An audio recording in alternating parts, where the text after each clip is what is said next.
Back live, we continue right here on Pittsburgh CW. Bob Pompeani and Paul Zeise with you tonight at 412-575-2600. We have some tweets in. Kevin Davis says, Bob asks Zeise, who will win an Oscar first, Cervelli or Big Ben? Exactly. I think Cervelli is the most overly dramatic guy in town. So I'll say his Cervelli. Injuries are real, though. I do. I think there's a lot of stuff that goes on. Some of his injuries are real, but every time he gets hit with a ball, he's got to, then the trainer's got to come out and all this other stuff. I mean, you see catchers, a lot of catchers don't have to go through all that stuff every single time they get hit with a ball. He got nailed in the forearm the other day. He was back a game later. That's fine. I'm happy for him. Some guys won't return forever. That's true. That's true. But go through his season, go through his career and see how many times he's played more than like 110 games. Brian Bolton on Twitter, at KDPomp, at Paul Zeise, says the last time the Pirates were 9 games over 500 was May of 2016. They were 28-19. That's correct.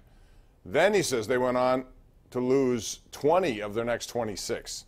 So what Paul said is going to be the challenge. After the Reds are done, it's St. Louis, it's Chicago games. Then they have St. Louis and Chicago again. Then thrown in there is Milwaukee, along with L.A. Dodgers and Arizona, which is a good hitting team. Those are all real good teams. Yeah. So we'll see what they have. We'll see what happens.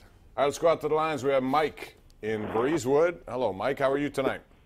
Pretty good. I know Polanco is in there for his bat, but it amazes me a guy can get to the majors that can't judge a fly ball. With that being said, if Austin Meadows is up and has a pretty good showing there, is there any chance that Polanco might be setting? At what point do we start calling Polanco another Pedro Alvarez? No. He just hit one off the wall the other day. A rocket shot, 106 mile an hour, exit velocity. Listen, he's not the ideal outfielder. Meadows plays center ideally, although he can play corners. I don't think they're in any rush. This is just because there's an injury to Starling Marte. Now, if he plays well, now you have some problems on your hands, maybe. If you may decide to just send Meadows back down. That's typically the Pirate way of doing business because you have 3 outfielders. But I don't think he's in any way coming up here going to take Polanco's job. The interesting discussion would be if he comes up and he's okay and he's reasonably okay, right? Do they decide to let Corey Dickerson go and not give him a long-term deal? Well, that's down the road, but that is something. He's a free agent after next year, so they have to figure it out. Right. That's my point. And keep in mind, Corey Dickerson already makes $6 million a year.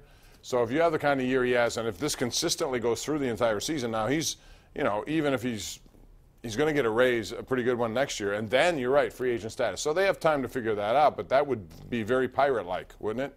Yeah. That would be one of those things where, you have to really question what they're doing or their commitment.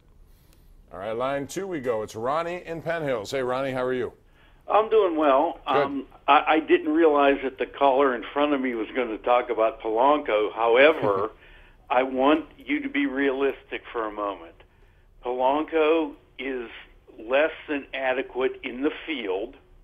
He has a gun for an arm, but it's not accurate, and he hits, but he hits only when he hits.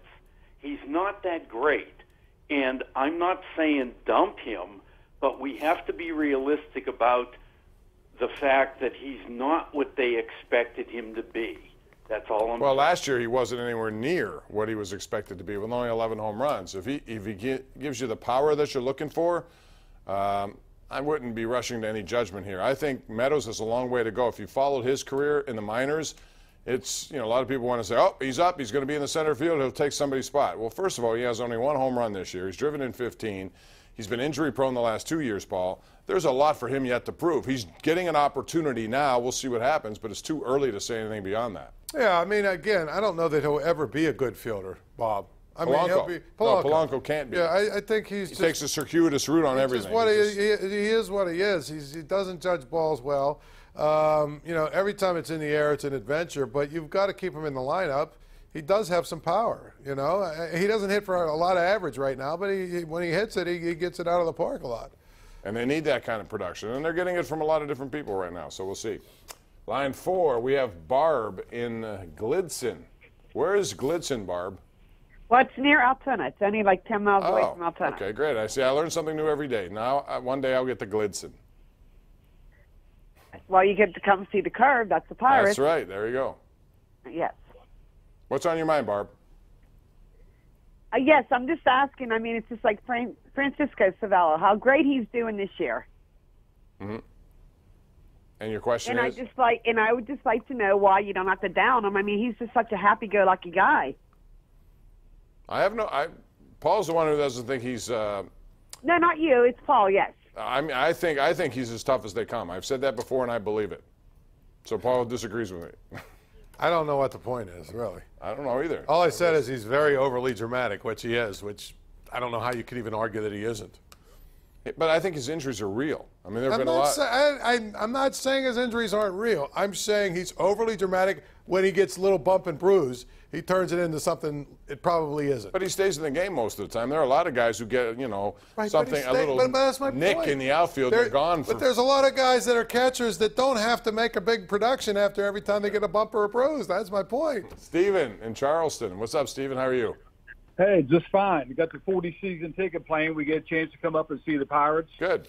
And I guess my question is on the young players that's coming up. I've got a chance to see them play with West Virginia Power, and all those guys come through when they first start out, and they're good hitters. When they get back up to Pittsburgh, like Josh Bell, for instance, batting about 250, and you look at Polanco, his batting average is down, although he does hit for homers and extra base hits. Right. I'm thinking with the young players coming up, boy, this team ought to be rolling every year with hitters. Yeah, but I would caution you first, because we've seen so many names that were expected to be big-time contributors come up and fail. I remember just a few years ago, Alan Hansen was one of those guys that everyone wanted. And now he's with the White Sox, I think. And I mean, and batting 300. Okay, but he doesn't play regular. My point is, it's easy to come up and fall in love with the press clippings, and I think a lot of people do that. I understand it. Chad Hermanson was the biggest example of that. I remember back in the day when we made a big deal about him getting the first recall. Oh, my God, here he comes, Chad Hermanson, and he turned out to be nowhere near as advertised as a lot of people do. Well, so I just think it's... I will say this, Diaz is the real deal. He's had minor league catcher of the year 2 years in a row. And in my opinion, defensively, he catches 10 times over what Cervelli does. He doesn't get hurt, doesn't throw his body in front of the ball. And offensively, they're about the same right now. Cervelli's having a good year. Of course, Diaz, I know he can hit.